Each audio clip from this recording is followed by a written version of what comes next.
First of all, yeah, I would like to thank OECD ITF staff for this video conferencing arrangement. Today, I will talk about how the improvement or advancement of information and communication technology has implications for transport policy.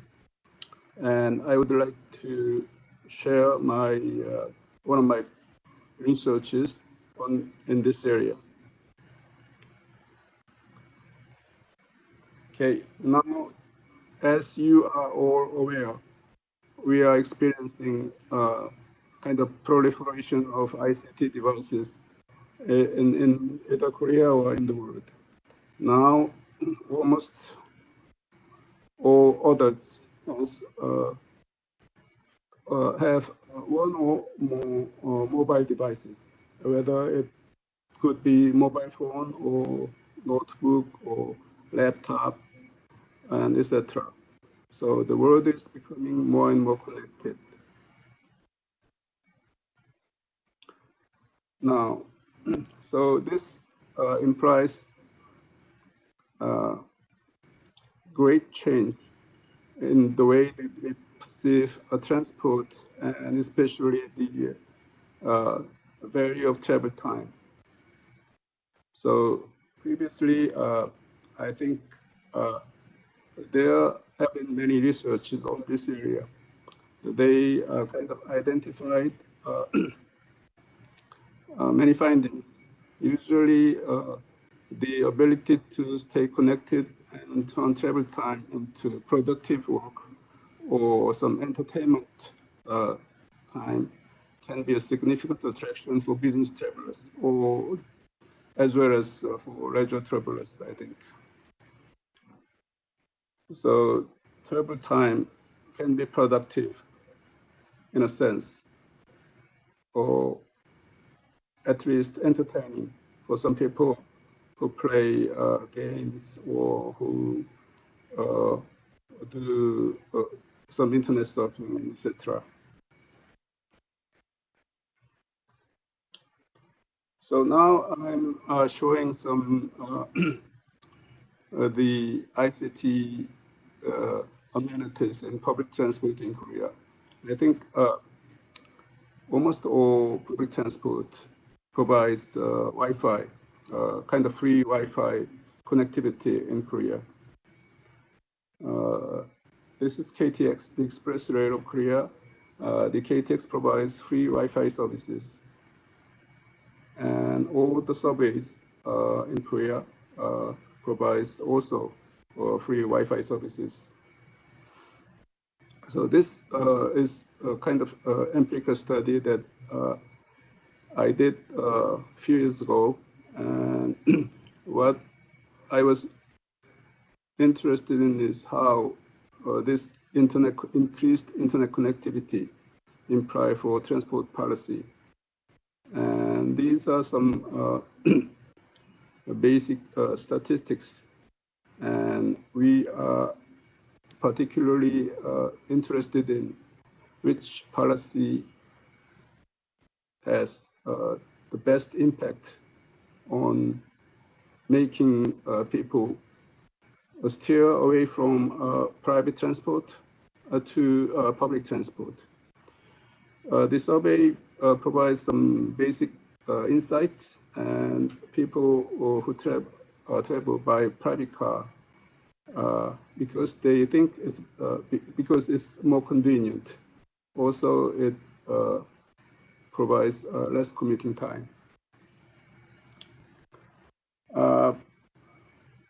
I'll kind of skip this basic statistics part. Maybe you can refer these slides later. And the time this study was done, there is a little bit of a change. At that time, data, the mobile data was kind of expensive.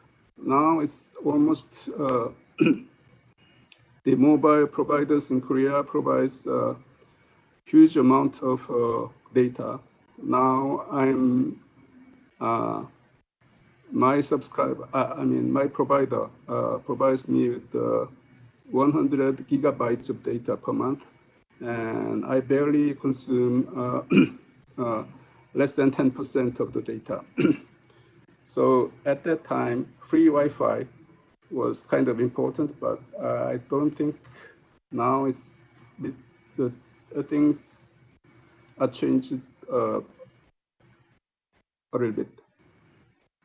So these are the behavior of passengers in public transport. Okay, I would like to skip this.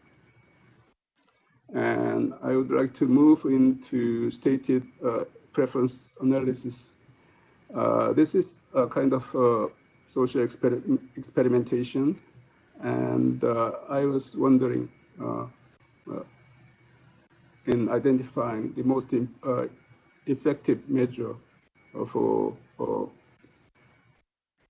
making people use public transport more.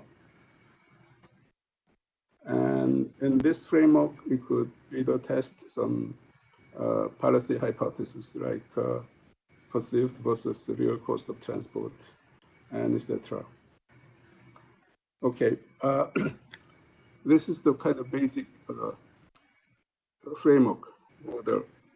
This has the model has standard costs and time elements.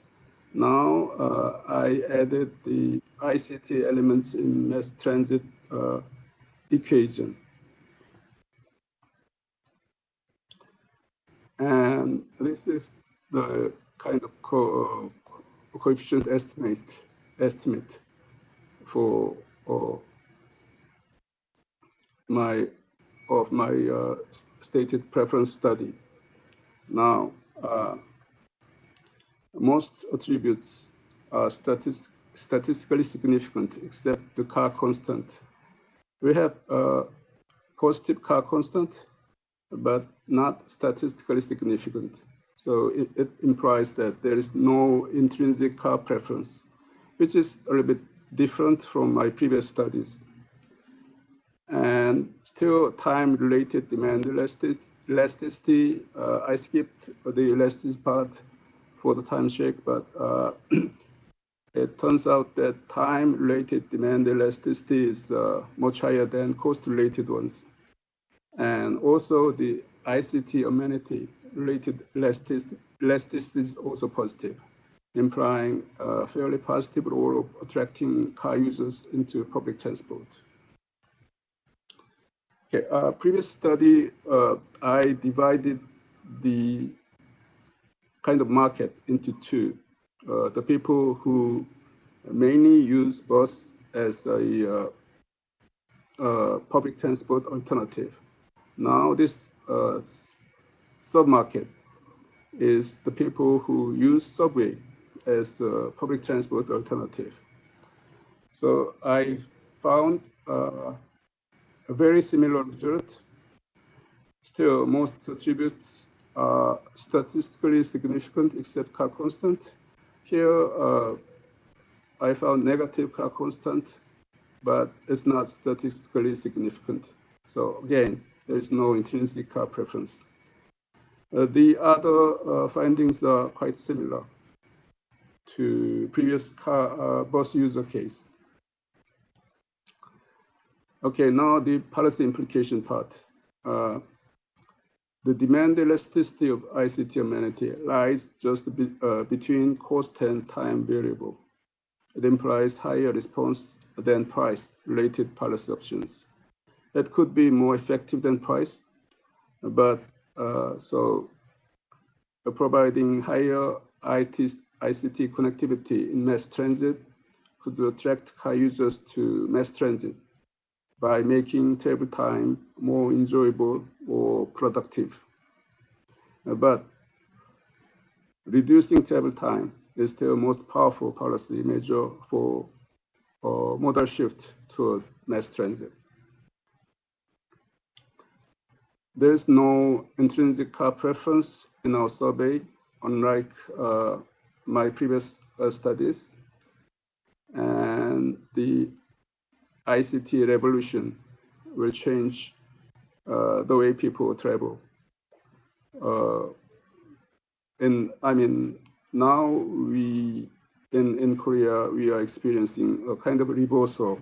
I mean, we still have increasing car ownership also, but